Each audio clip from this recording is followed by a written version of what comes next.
3-4 વર્ષથી મારા પાછળ પડી ગયો હતો, મને હેરાન કરતો હતો, મારા જોડે ખંડણી કરતો હતો, ઉઘરાણી કરતો હતો અને મને એવું કહેતો હતો કે મારી સત્તા બહુ છે, મારી પહોંચ બહુ ઊંચી છે.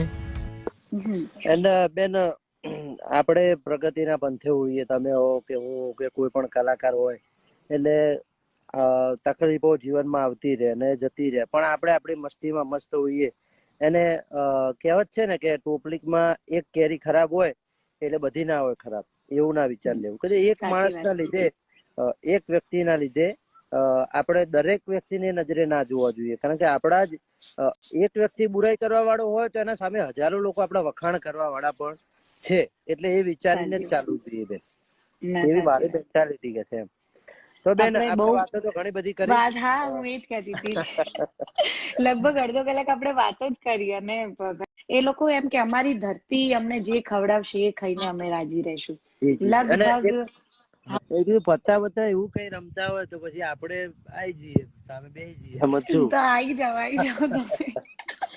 એટલે બસ મને રાંધવાનો બહુ શોખ છે. જેમ બહેનોને રાંધવાનો કંટાળો હોય એમ મને રાંધવાનો પહેલેથી બહુ શોખ. એટલે મારા પરિવારને રોજ અલગ અલગ વસ્તુઓ બનાવીને બધા મારા કાકાના દીકરાઓને બધાને ખવડાવું અને બસ એમની સાથે ટાઈમ સ્પેન્ડ કરું. આજે તો મારા ગામમાં જ મારા માસી રહે છે, એમના ઘરે ગઈ હતી તો 2 દિવસ ત્યાં રોકાઈ આવી. અને મારા કાકાના છોકરાઓને મારા પ્રત્યે બહુ લગાવ છે, તો એમની સાથે ઘરમાં પત્તા રમીએ ને ઓલું લૂડો રમીએ ને એલા બીજું તો શું કરવું, તાર ઓલું નથી કેતા ગધો બનાવવાનો, મને તો આવડતું બી નતા, પણ એ બધું લઈ આયા છે. ના ના, બધા નાના નાના, તમે જોયા નહીં. એ ભાઈ 16 વર્ષનો છે, બીજા 2 છે, એક 8 વર્ષનો છોકરો છે અને એક 9 વર્ષનો છે. બધા નાના નાના છે. ઓય રૂપિયો વાપરવા માંગવાની અત્યારે તો તમારો સ્વભાવ ખૂબ નિખાલસ છે અને તમે જે નિખાલસતાથી વાત કરો છો, ભગવાન માતાજી સદાય આવી નિખાલસતા તમારામાં જળવાઈ રહે અને આવો નવો ચાહકો તમને સદાય પ્રેમ આપતા રહે, એવી અમારી દિલથી દુઆ છે. બેન, અમારા લલિત કાકા અમને ઘણી વખત મળતા હોય.